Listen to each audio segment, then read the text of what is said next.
윤석열의 지지율이 21%로 폭락하고 중도층의 지지율은 15%로 폭락하며 윤석열은 사실상 동력을 잃어버렸습니다. 이에 이곳저곳에서 다양한 보도들을 쏟아내고 있는데요. 해당 내용 알아보기 전 구독과 좋아요 부탁드립니다. 윤석열 정부 출범 이후 대한민국의 언론 자유도가 급격히 하락하고 있다는 사실을 모두 알고 계실 겁니다. 심지어 김건희에게 여사를 붙이지 않았다고 행정 지도를 결정할 정도로 대한민국의 언론 자유도는 급격히 추락하고 있는 상태이죠. 그런데 최근 윤석열의 지지율이 폭락하자 이곳저곳에서 단독 보도를 쏟아내고 있는 상황입니다. 특히 오늘 뉴스타파가 공개한 윤석열이 한우집에서 받은 후원 내용 또한 심상치 않은데요. 뉴스타파는 작년 7월 19일부터 윤석열의 기재부 지침 위반 의혹을 내세우며 지적했습니다. 주된 내용은 윤석열이 17년 10월 12일 성남 수정구 한우집에서 49만원 그리고 48만원 총 2번 결제했는데 이는 50만원 이상 결제 시 참석자의 소속 및 성명을 남겨야 되는 기재부 예산 지침을 피하기 위함이 아니냐는 것이고, 또 기재부에 따르면 근무지와 무관한 곳에서 업무 추진비를 쓰면 사유서를 남겨야 하는데 윤석열은 그 어떠한 사유서도 남기지 않았죠. 강진구 전 서울지검 사무국장은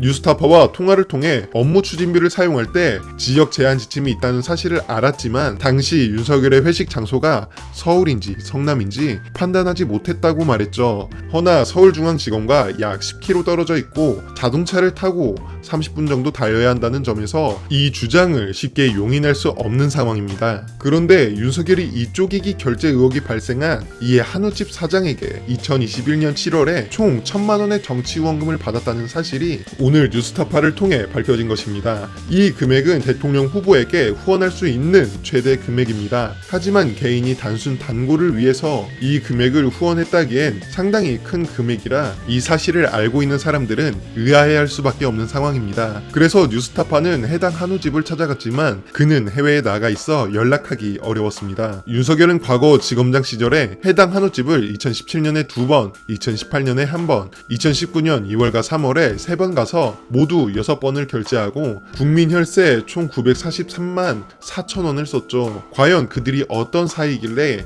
한우 약 1,000만원어치를 먹어주며 정치 후원금 1,000만원을 후원하는지 상당히 의문이 가는 상황입니다. 정말 단골과 사장 사이일 뿐인지 확실한 입장 표명이 필요한 순간인데요. 또 검찰은 여전히 법 앞에 성역 없다며 김건희 여사 소환을 시사하고 있으며 김건희와 관련된 카톡 내용들이 공개되는 등 김건희를 향한 화살이 다시금 거세지고 있습니다. 지지율이 떨어지니 언론 그리고 검찰의 움직임이 점점 심상치 않게 흘러가고 있습니다. 이러한 움직임은 또다시 윤석열의 지지율을 하락시키는 결과를 만들며 또 다시 숨겨져 있던 진실 혹은 온갖 의혹들이 쏟아질 것입니다. 그런 일련의 순환 과정이 윤석열에게 만들어지고 있습니다. 이러한 굴레에 갇힌 윤석열 정부는 결국 몰락밖에 남지 않아 보입니다. 오늘도 긴 영상 시청해주셔서 감사합니다.